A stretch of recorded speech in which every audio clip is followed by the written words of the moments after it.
Ever wonder why navigating discussions and debates in our society feels like stumbling through a maze in the dark? The answer isn't just about divergent views. It's about the behaviors and tactics that can morph a simple conversation into a full-blown battlefield. Tactics like gaslighting, harassment, and superficial engagement are all very relevant. This maze gets even more bewildering when you sprinkle in some triangulation.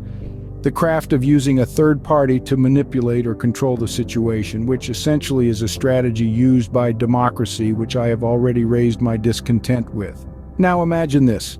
The loudest voices often take over public discourse, even when they're merely echoing ignorance or misinformation, even when there is clear proof that they ignore information being provided to them. Whom in their right mind can take a person serious in a debate whom responds without taking in the context and nuance in the information provided to them, while still raising a voice as if they had right to hold even the slightest argumentized opinion? Sounds like a catastrophe in the making, doesn't it? Yet this is the reality we face every day. A glaring example of this is the Flat Earth movement. Despite an overwhelming scientific consensus supporting a spherical Earth, some folks dismiss this reality, propelled by their own skewed belief systems. This movement, driven by a disregard for nuance and critical thinking, has picked up steam, highlighting the dangers of a public discourse dominated by loud, biased voices. Such an environment suppresses genuine conversation, inhibits understanding, and breeds polarization. But this concept of loud and biased voices goes beyond the joke of trying to prove that the Earth is flat.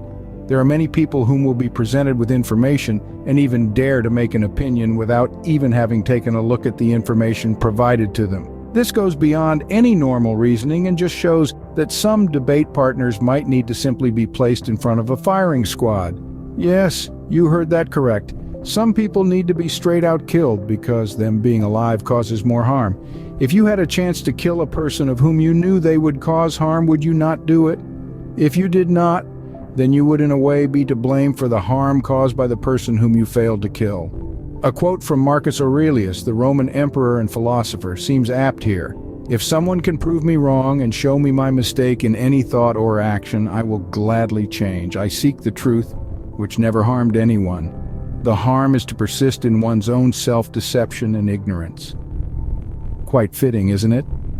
In a society where triangulation, loud voices, and biased beliefs can warp public discourse, this wisdom is more important than ever. But the problem is that they will ignore anything that can prove them wrong while keeping their loud voices, which just seems like an argumentized, counterproductive move, in which the truth holds no value but they just do not wish to be proven wrong, which is basically the meaning of cognitive dissonance. So, how do we break free from this madness? The solution lies in championing critical thinking and intellectual rigor. If we inspire individuals to question their beliefs, to scrutinize evidence critically, and to participate in respectful and informed discussions, we can cultivate a society that values truth over ignorance. In the grand scheme of things, navigating discussions and debates in today's society demands an acute awareness of the tactics employed to skew discourse and a dedication to intellectual honesty. By nurturing critical thinking and promoting genuine exploration of ideas, we can combat the spread of ignorance and misinformation. Ultimately, it's about fostering a society that values informed and enlightened public discourse, a society that doesn't just listen, but truly hears, comprehends, and respects diverse voices and viewpoints. Because remember, a conversation is not a war to be won, but a journey towards understanding, so let's embark on this journey together, equipped with critical thinking and open minds. After all, the pursuit of truth should always be our guiding light. Ever found yourself caught up in the heat of a debate where your primary aim was to win? But have you ever stopped to think about who really wins in a debate? Let's delve into a paradox that might flip your perspective on debates. Consider this: the loser of an argument, the one who didn't manage to convince the other, might actually be the real winner. How, you ask? Simple. They walk away having learned something new, having had their perspective challenged, and perhaps having grown a bit more as a person. Now let's look at the winner of the argument. Yes, they managed to convince the other party, they educated someone else, but did they learn anything new? If not, then in a way, they're the real losers, because they walked away from the debate with the same knowledge they walked in with, having missed an opportunity to learn and grow. This, of course, is just one nuanced perspective on debates. It's not about winning or losing, but about learning and growing. It's about who will be educated, who will have their viewpoints broadened, and who will be better equipped for future debates. So remember, in the grand scheme of things, every debate is a chance for us to learn and grow.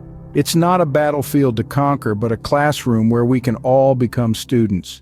And in this classroom, the pursuit of truth, as we discussed earlier, should always be our guiding light. And with that said, anyone who ignores information and simply bashes their point of view without listening to arguments, and there being proof that they did not even take a single look at the information provided to them, let's admit it once and for all that these are the people that belong in front of a firing squad, because how much time do you even want to waste on such type of people?